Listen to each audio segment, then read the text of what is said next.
Signori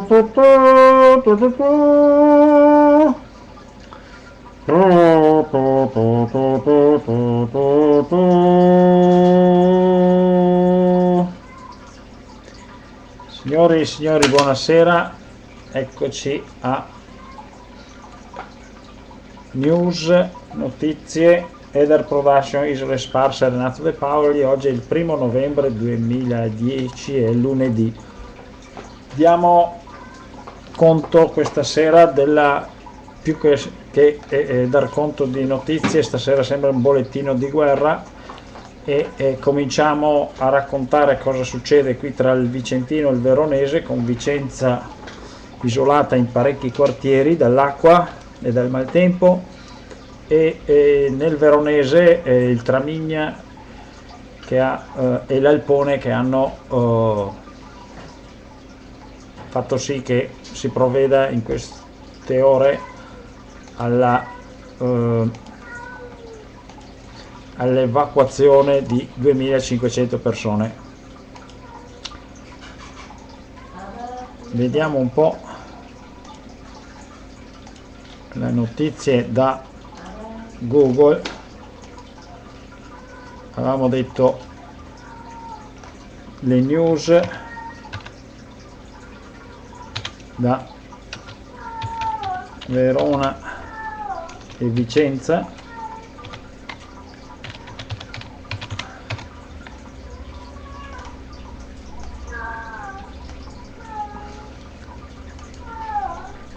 Vediamo la notizia che è sfuggita via, e allora ci rivolgiamo un'altra dita qua, se ci sarà possibile. Eccolo qua. L'AGI titola 1° novembre 2010: le province di Verona e Vicenza sono tra le aree maggiormente colpite dal maltempo che in queste ore flagella l'Italia. Noi diciamo il Veneto. Secondo l'ultimo aggiornamento della sala operativa centrale dei Vigili del Fuoco, tutto il Veronese è interessato da allagamenti e frane. Nei comuni di Soave e San Bonifacio sono esondati i fiumi Tramigna e Alpone, con conseguenti allagamenti di abitazioni e strade. Per fronteggiare l'emergenza sono stati inviati sul posto rinforzi dai comandi provinciali di Rovigo, Padova e Mantova. A Vicenza sono decine di interventi delle squadre di Vigili del Fuoco per l'esondazione di alcuni corsi d'acqua, diciamo così. Allagamenti e smottamenti si segnalano in tutta la provincia, in particolare nella fascia pedemontana e montana, esondazioni in zone rurali, il fiume Bacchiglione, allagamenti nei territori dei comuni di Arzignano, Caldogno, Campolongo sul Brenta, Chiampo, Marostica, Mussolente, Romano del Zelino, Torre Belvicino, Schio e Valli del Pasubio. Le sezioni operative in assetto di alluvione sono state inviate in supporto dai comandi provinciali limitrofi.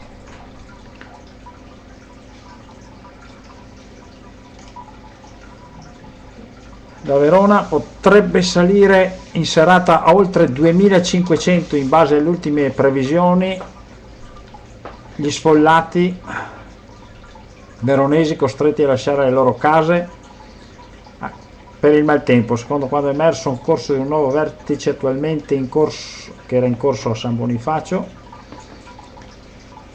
La situazione maggiormente critica è quella di Monteforte d'Alpone, dove l'intero paese rischia di essere evacuato per l'esondazione appunto dell'Alpone, il cui livello si è alzato di 15 cm nelle ultime ore. Preoccupazioni anche per altri due centri della provincia, Caldiero e Belfiore.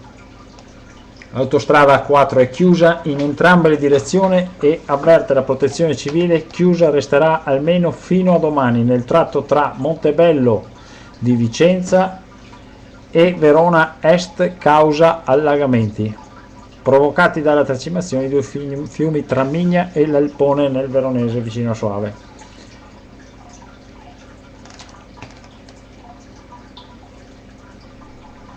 Circa la situazione a Soave, nella notte è tracimato il Tramigna e molte persone sono state invitate a allontanarsi dalle case. Problemi anche nell'Alto Garda, dove si registrano molti interventi della protezione civile. È la più grossa emergenza affrontata nel Veronese negli ultimi anni. L'assessore alla protezione civile del comune di Verona, Marco Padovani, commenta così la situazione dell'est veronese, dove i torrenti Tramigna e il Pone sono esondati.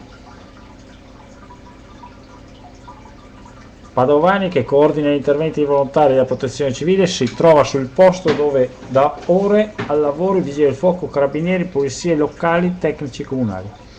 Anche la strada regionale 11 è chiusa al traffico e l'unica arteria percorribile nella zona è la strada porciliana parallelamente all'autostrada A4, chiusa a sua volta tra Montebello Soave verso Milano e da Verona Est a Montebello in direzione Vicenza.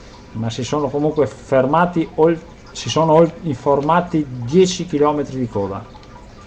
I centri abitati di Soave, Monteforte del Pone e Cazzano di Tramigna di fatto sono isolati e le amministrazioni comunali hanno chiesto l'intervento di autobotti. Tuttavia raggiungere le località è molto difficile.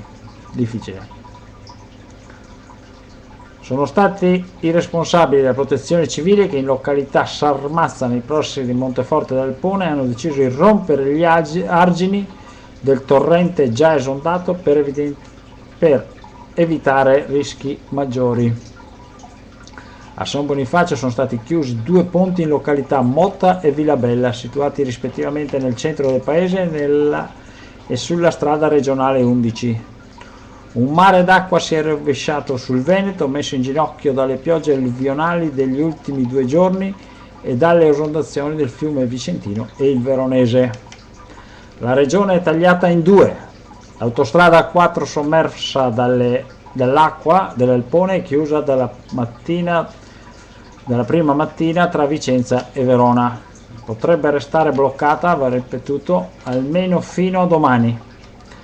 Le careggiate dell'arteria che attraversa da est a ovest il Veneto sono sommerse da 60 cm d'acqua trasformate in grande lago. Il grande lago Veneto, l'Ax Venex. Molti sono gli sfollati, 1 migliaio solo nei paesi del Veronese, lambiti dall'Alpone e dall'altro fiume esondato, il Tramigna. Tutta gente che ha trovato riparo nei palazzetti dello sport di San Bonifacio e di Soave. Centinaia sono le persone fatte evacuare dalle loro case a Vicenza. Nel capoluogo berico, da dove vi parliamo, c'è la situazione più drammatica. La città è paralizzata dall'esondazione del fiume Bacchiglione, che ha allagato circa il 30% del capoluogo.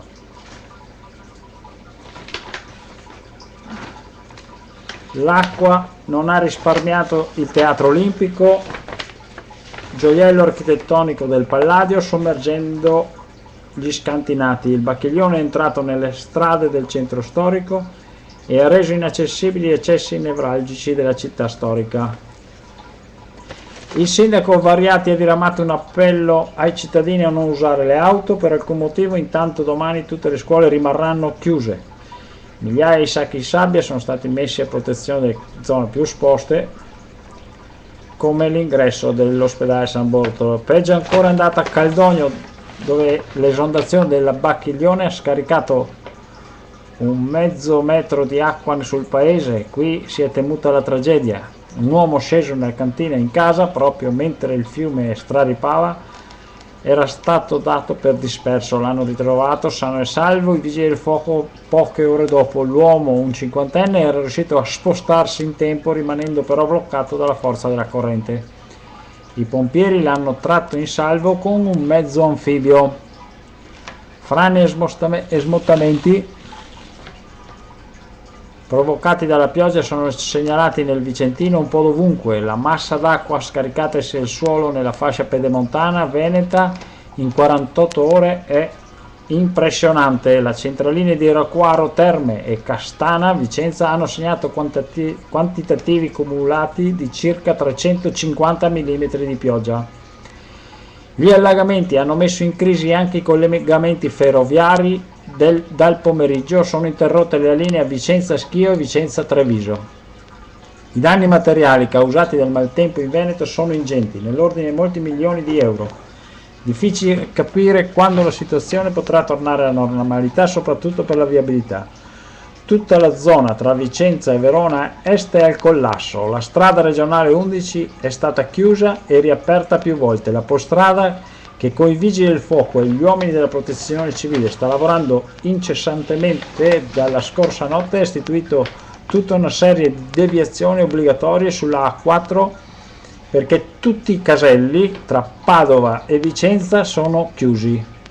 I percorsi alternativi per chi è diretto a nord portano a un lungo giro che dalla A4 porta gli automobilisti alla 13, la A14 e infine il rientro alla 22 del Brennero. Ora vi facciamo vedere una carta di Vicenza con le zone allagate. Questo è il quartiere San Pietro ed è il quartiere che ha subito i maggiori danni. Queste strade sono Corso Padova, Porta Santa Lucia, qui abbiamo Contra Torretti, via 4 novembre, eccetera. Contra Porta Padova sono le più in difficoltà, con addirittura 1,5 metri d'acqua. Questo è il punto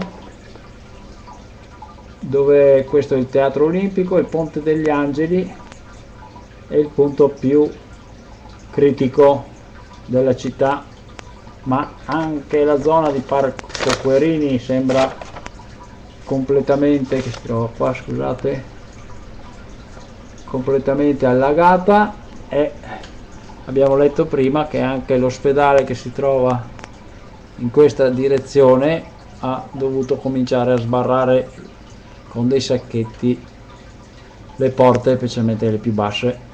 Ecco, anche il ponte che si trova qua è inaccessibile perché ormai è stato invaso dall'acqua. Il ponte Pusterla, qua in antichità da questa parte esisteva il lago Pusterla che oggi non c'è più, quindi l'acqua quando non trova strada se la fa.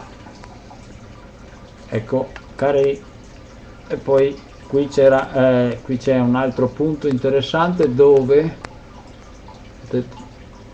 i fiumi Bacchiglione e Retrone si incrociavano ed ora il Bacchiglione scarica dentro il Retrone. In questo punto qua ci troviamo vicino all'isola Contrabarche. Signori, grazie se mi avete ascoltato, poi faremo degli altri aggiornamenti. Vi saluto, Renato De Paoli, Isole Sparse e da Production.